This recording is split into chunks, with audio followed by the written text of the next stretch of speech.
I've been asked to talk to you today about an essay that I wrote for the New York Times last year, which went under a rather dramatic heading. It was called "Why You Will Marry the Wrong Person." And perhaps we can just begin, we're among friends, by just asking how many of you in the room do feel, on balance, that you have married the wrong person? I mean, we're among friends. Any? Yeah, a lady, that couple of people, 5, 10. I'd say 30 people in the room, and so we always have to treble that. So there's a pretty hefty majority. But I'm here to give counsel and to give consolation for this situation. You know, there's a lot of anger around our love lives, privately held. But a lot of us go around feeling quite enraged, angry privately about the way that our love lives have gone. My task today is to turn that anger into sadness. If we manage to turn rage into grief, we will have made psychological progress. And this is the task today. What lies behind rage very often is an unusual quality, because we tend to think that very angry people are sort of dark and pessimistic characters. Absolutely not. Scratch the surface of any regularly angry person, and you will find a wild optimist. It is, in fact, hope that drives rage. Think of the person who screams every time they can't find their house keys or every time they get stuck in traffic. These unfortunate characters are evincing a curious but reckless faith in a world in which keys never go astray, the roads are mysteriously traffic-free. It is hope that is turbocharging their rage. So if we're to get a little bit less sad and a little less angry about our love lives, we will have to diminish some of our hopes. It's very hard to diminish hope around love because there are vast industries designed to inflate our expectations of love. There was a wonderful quote from the German philosopher Theodor Adorno, who in the 1960s said that the most dangerous man in America was Walt Disney. And the reason for his attack on Walt was because he believed that Walt was the prime agent of hope, and therefore of rage, and therefore of bitterness. And he thought that it was the task of philosophy to let us down gently, which is what I'm going to be doing today. So remember the theme of the talk, why you will marry the wrong person. There are a number of reasons why this is going to happen to you, or has maybe already in the privacy of your heart happened to you. I should say that it's not that bad. And the reason is that all of us will not manage to find the right person, but we will probably all of us manage to find a good enough person. So, and that's success, as you will come to see. One of the reasons why we're not going to be able to pull this one off as successfully as we might have hoped at the outset of probably our teenagehood when we were contemplating love, is that we are very strange. I'm very strange, and you're very strange. You don't let on, and we're not going to do anything very dangerous, but we are basically psychologically quite strange.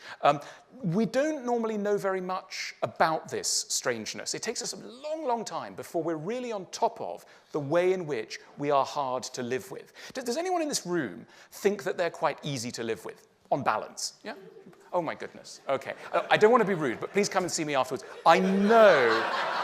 I know that you're not easy to live with. And the reason is that you're Homo sapiens, and therefore you are not easy to live with. No one is. But there's a wall of silence that surrounds us from a deeper acquaintance with what is actually so difficult about us. Our friends don't want to tell us, why would they bother? They just want a pleasant evening out. They're not. Our friends know more about us and more about our flaws, probably after a 10-minute acquaintance. A stranger will know more about your flaws than you might learn over 40 years of life on the planet. Our capacity to intuit what is wrong with us is very weak. Our parents don't tell us very much. Why would they? They love us too much. They know. They can see, of course. I mean, they've followed us from the crib. They know what's wrong with us. They're not going to tell us because they just want to be sweet. And our ex-lovers, a vital source of knowledge, they know. Absolutely, they know. But do you remember that speech that they gave? It was moving at the time when they said that they wanted a little more space and were attracted to travel and were interested in the culture of Southeast Asia. Nonsense. They thought lots of things were wrong with you, but they weren't going to be bothered to tell you. They were just off out of there. Why would they bother? So this knowledge that is out there is not in you. It's out there, but it's not in you. And so therefore we progress through the world with a very low sense of what is actually wrong with us. Not least, all of us are addicts. Almost all of us are addicts. Not injecting heroin as such, but addicts in the sense, we need to redefine what addiction is. I like to define addiction not in terms of the substance you're taking. In other words, I'm a heroin addict, I'm a cocaine addict. No.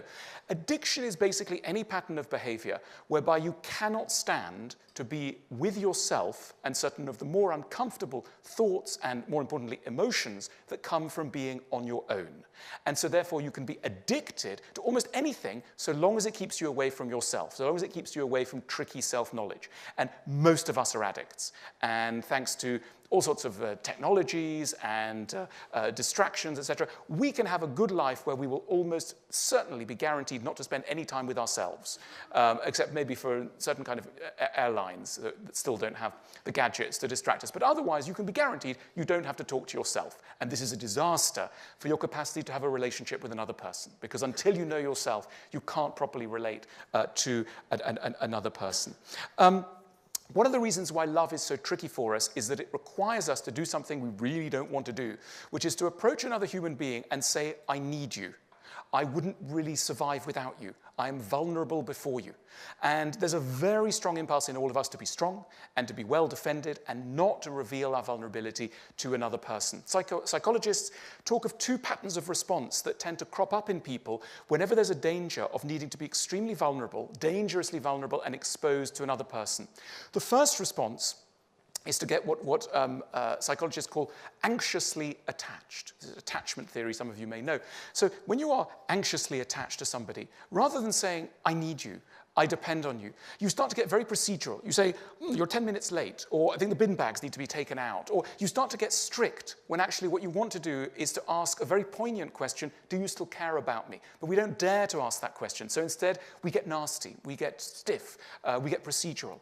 The other pattern of behavior, which psychologists have identified, and it tends to apply to people who are in this room, in other words, A-types, very outgoing types, strivers, you become, in relationships, tell me if I'm wrong, you become what is known as avoidant, which means that when you need someone, it's precisely at that moment that you pretend you don't. When you feel most vulnerable, you say, I'm quite busy at the moment. No, I'm fine, thanks. I'm busy today. In other words, you don't reveal the need for another person, which sets them off into a chain of wondering whether you are to be trusted. And there's then a cycle of low trust. So we get into these patterns of not daring to do the thing that we really need to do, which is to say, even though I'm a grown person, maybe I've got a beard, maybe I've been alive for a long time, I'm 6'2", etc., I'm actually a small child inside, and I need you like a small child would need its parent. This is so humbling that most of us refuse to make that step and therefore refuse the challenge of love. In short, we don't know very much how to love. And it sounds very odd, because imagine if somebody said to you, look, all of us probably in this room would probably need to go to a school of love. We think, what, a school of love? Love is just an instinct. No, it's not. It's a skill, and it's a skill that needs to be learned, and it's a skill that our society refuses to consider as a skill. We are meant to always just follow our feelings. If you keep following your feelings, you will almost certainly make a big mistake in your life. What is love? Ultimately, love, I believe, is something, first of all, there's a distinction between loving and being loved. We all start off in life by knowing a lot about being loved. Being loved is the fun bit. That's when somebody brings you something on a tray and asks you how your day at school went, etc. And we grow up thinking that that is what's going to happen in an adult relationship. We can be forgiven for that. It's an understandable mistake, but it's a very tragic mistake, and it leads us not to pay attention to the other side of the equation, which is to love. And what does it really mean to love? To love, ultimately, is to have the willingness to interpret someone's, on the surface, not very appealing behavior in order to find more benevolent reasons why it may be unfolding. In other words, to love someone is to apply charity and generosity of interpretation. Most of us are in dire need of love, because actually we need to have some slack cut for us, because our behavior is often so tricky that if we don't do this, we wouldn't get through any kind of relationship. But we're not used to thinking that that is the core of what love is. The core of what love is the willingness to interpret another's behavior. what we tend to be very bad at is recognizing that anyone that we can love is going to be a perplexing mixture of the good and the bad.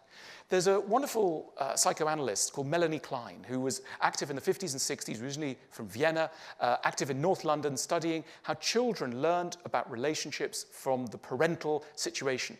And she came up with a very fascinating analysis. She argued that when children are small, very small, they don't really realize that a parent is one character. They actually do what she calls split a parent into a good parent and a bad parent. And so this is when a baby is really at infant stage. So what you do is you split into the good mother and the bad mother. And it takes a long, long time. Melanie Klein thought it might be until you're 4, until you actually realize that the good and the bad mother are one person. And you become ambivalent. In other words, you become able to hate someone and really go off them, and at the same time also love them. And you're able not to run away from that situation. You're able to say, I love someone and hate them, and that's okay.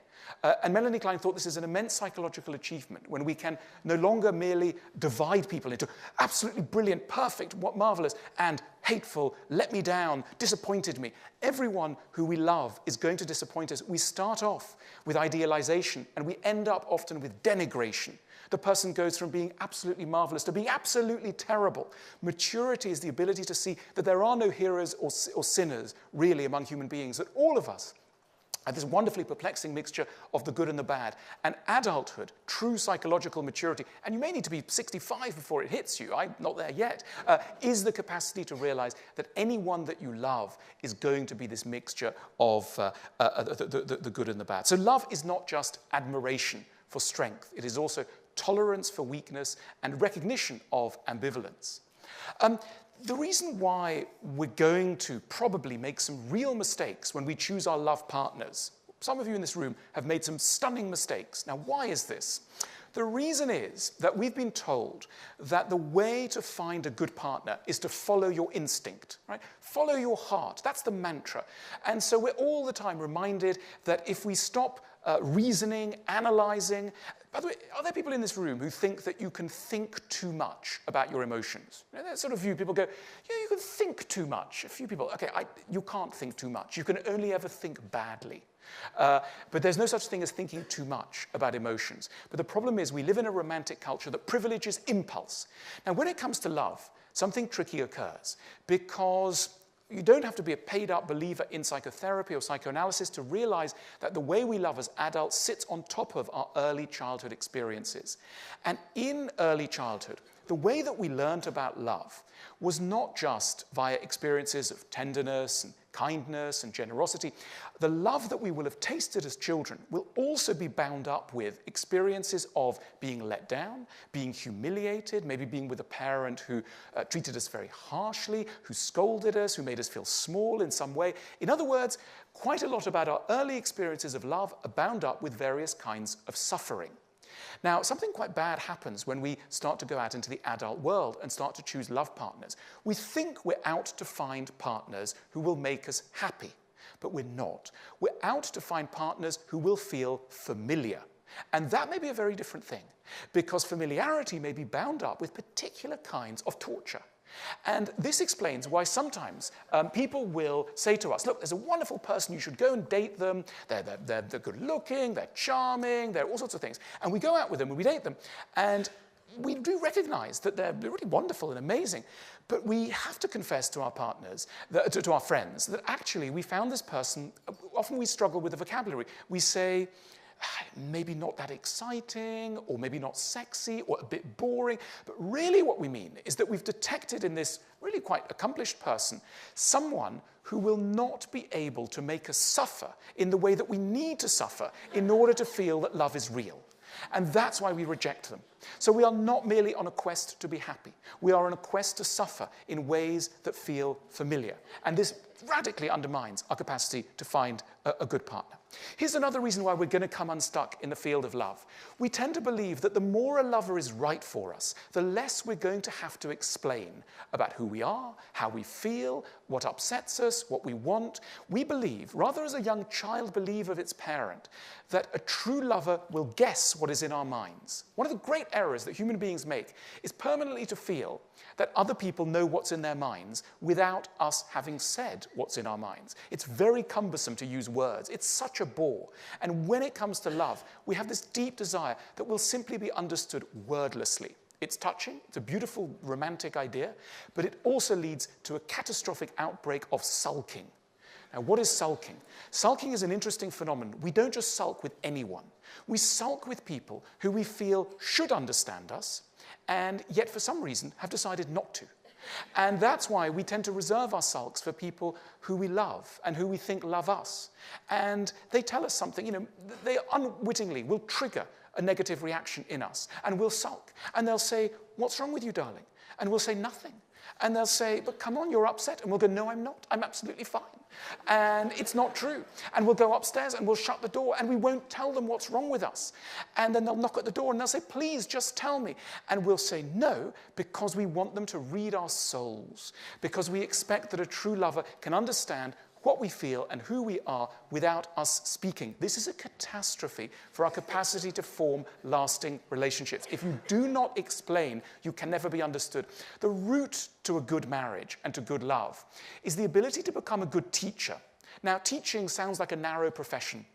Those guys in tweed jackets and fusty with a chalkboard, etc. I'm not talking about that kind of teaching. All of us, whatever our job aspirations, whatever it is we do, have to become teachers. Now, teaching is merely the word that we give to the skill of getting an idea from one head into another in a way that is likely to be accepted. And most of us are appalling teachers. Most of us teach when we're tired, when we're frightened. What are we frightened of? We're frightened we've married an idiot. And because we're so frightened, we start screaming at them. "You've got to understand." And the thing is that unfortunately, by the time you've started to humiliate the person you want to understand something, lesson over. You will never get anyone to understand what you want them to understand so long as you make them feel small. In order to teach well, you need to be relaxed. You need to accept that maybe your partner won't understand. And also, you need a culture within a couple that two people are going to need to teach each other and therefore also learn from one another. And this brings me to the next reason why you're going to have a very unhappy relationship, probably. And that is because you probably believe that when somebody tries to tell you something about yourself that's a little ticklish and a little uncomfortable, they are attacking you. They're not. They're trying to make you into a better person. And we don't tend to believe that this has a role in love. We tend to believe that true love means accepting the whole of us. It doesn't. No one should accept the whole of us. We're appalling. You really want the whole of you accepted? No, that's not love. The full display of our characters, the full articulation of who we are, should not be something that we do in front of anyone that we care about. So what we need to do is to accept that the other person is going to want to educate us and that it isn't a criticism. Criticism is merely the wrong word that we apply to a much nobler idea, which is to try and make us into better versions of ourselves. But we tend to reject this idea very strongly. Is there any hope? Of course there's hope. Look, I mentioned the word good enough. It's a phrase taken from a wonderful English psychoanalyst called Donald Winnicott. He had a lot of parents who would come to him and say things like, "I'm so worried, I'm not a good parent, my child has this problem or that problem," etc. And he came up with a wonderful phrase. He said, "You are most likely to be a good enough parent." And it's a relief from our otherwise punishing perfectionism. The good thing is that none of us are perfect, and therefore we don't need perfection. And the demand for perfection will lead you to only one thing: loneliness. You cannot have perfection and company. To be in company with another person is to be negotiating imperfection every day. Incompatibility. We are all incompatible. But it is the work of love to make us graciously accommodate each other and ourselves to each other's incompatibilities. And therefore, compatibility is an achievement of love. It isn't what you need from the outset. Of course, you're not going to be totally compatible. That's not the point. It is through love that you gradually accept the need to be compatible. We probably can't change our types, right? So all of us many of us have got types who are going to cause us real problems. They may be too distant. They may be arrogant. They're going to torture us in some way. Now, friends casually say to us, chuck them, get out the relationship, etc., right? No, I don't, we're realists here at Google, and I'm giving you realistic advice. You're not going to manage to change your type. Let's get that for granted. What you can do, and this is a big achievement, is to change how you characteristically respond to your tricky type. Most of us have formed the way that we respond to tricky types in early childhood. So we had a distant parent. We've now chosen a distant lover. When we were very young, we responded to that distant parent by attention-seeking. We rattled and banged. And now we're adults. We rattle and bang in our own way. And we think that's going to help. It doesn't. It creates a cycle that's going to be a vicious cycle. It's not going to get us anywhere.